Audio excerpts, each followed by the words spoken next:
አንድን ሰው እስከ ሞት ድረስ ለመጨፍጨፍ ምን ያህል ጥላቻ ያስፈልጋል? ያውም ገና 14 ዓመት ታዳጊ ላይ። ዛሬ የምንመለከተው በካናዳ ታሪክ እጅግ ዘግናኝ ተብሎ የተመዘገበ የሰው ልጅ የጭካኔን ጥግ የሚያሳይ እውነተኛ ክስተት ነው። ምሽቱ ህዳር 14 ቀን 1997 ነው። ቦታው ቪክቶሪያ ካናዳ። አንዲት የ14 ዓመት ታዳጊ ለፓርቲ ወጥታ አልተመለሰችም። ከ8 ቀናት በኋላ አስክሬኗ በውሃ ላይ ተንሳፎ ሲገኝ ግን መላው ዓለም በድንጋጤ ተናወጠ። ገዳዮቿ እነማን ነበሩ? የውጭ አገር ወንበዴዎች ወይስ የታጠቁ ሽፍቶች? መልሱ ለማመን የሚከብድ ነው። ገዳዮቹ አብረዋት የነበሩ አብረዋት የሚማሩ ጓደኞቿ ነበሩ። ይህ ታሪክ ስለ ግድያ ብቻ አይደለም። ስለ ታዳጊዎች ስነ ልቦና፣ ስለ ዘረኝነትና ስለ ቡሊንግ እንዲሁም ስለ ፍትህ መጓተት የሚናገር ረጅም ጉዞ ነው። ከማንኛውም የሆረር ፊልም በላይ የሚያስፈራን የሪና ቪርክን የመጨረሻ ደቂቃዎች አብረን እንመለከታለን።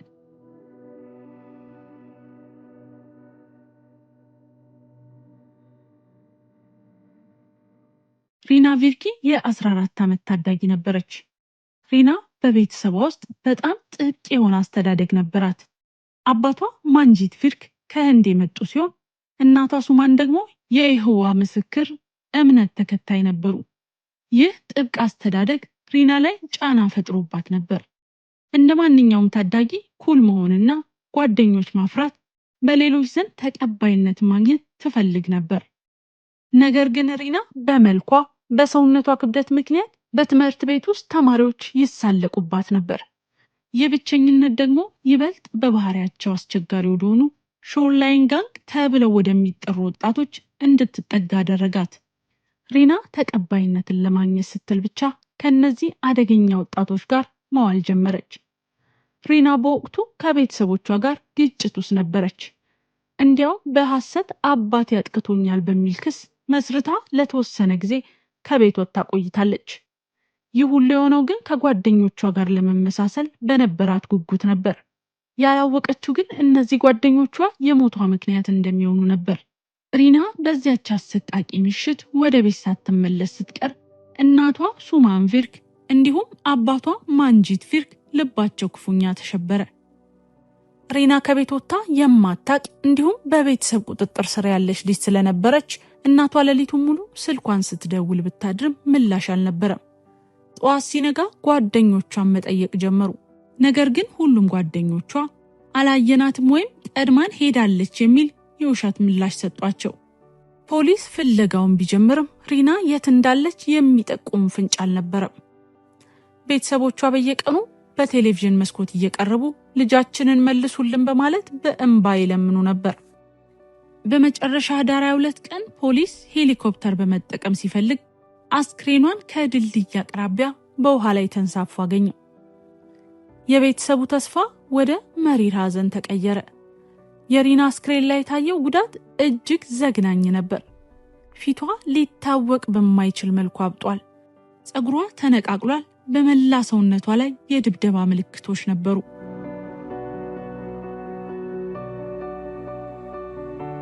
ለመሆኑ ምን ተፈጥሮ ነው ያላችሁ እንደሆነ ሪና ለፓርቲ ወጥታ ወደ ድልድዩ ስር ስትመጣ የጠበቃት ደስታ ሳይሆን የሞት ወጥመድ ነበር።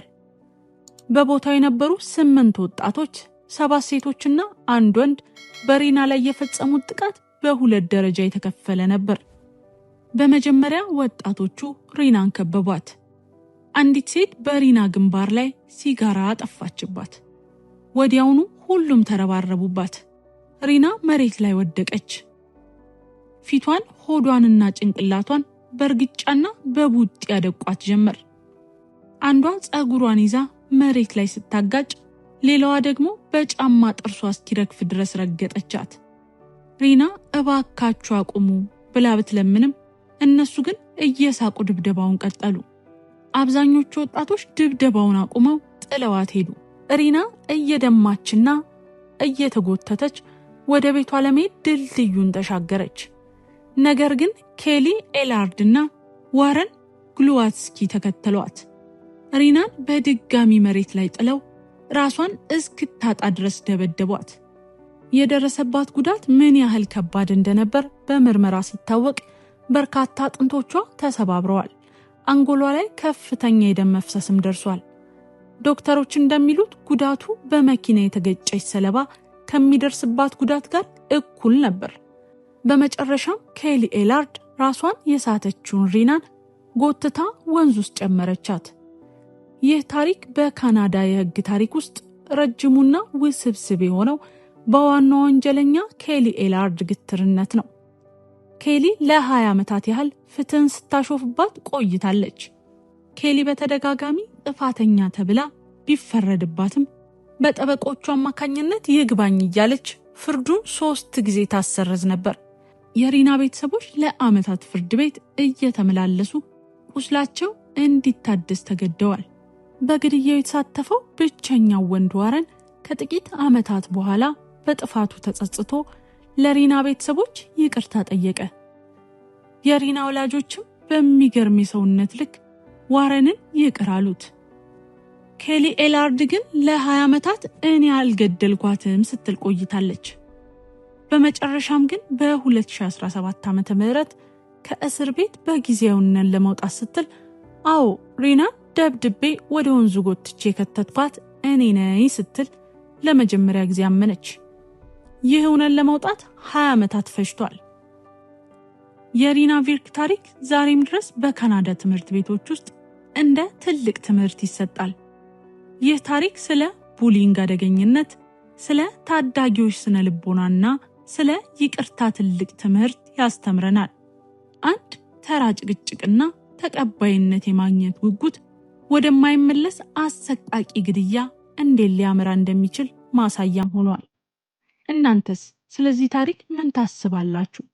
ኬሊ ኤላርድ ለ20 ዓመት ዋሽታ አሁን በከፊል ከእስር መውጣቷ ፍትሃዊ ነው?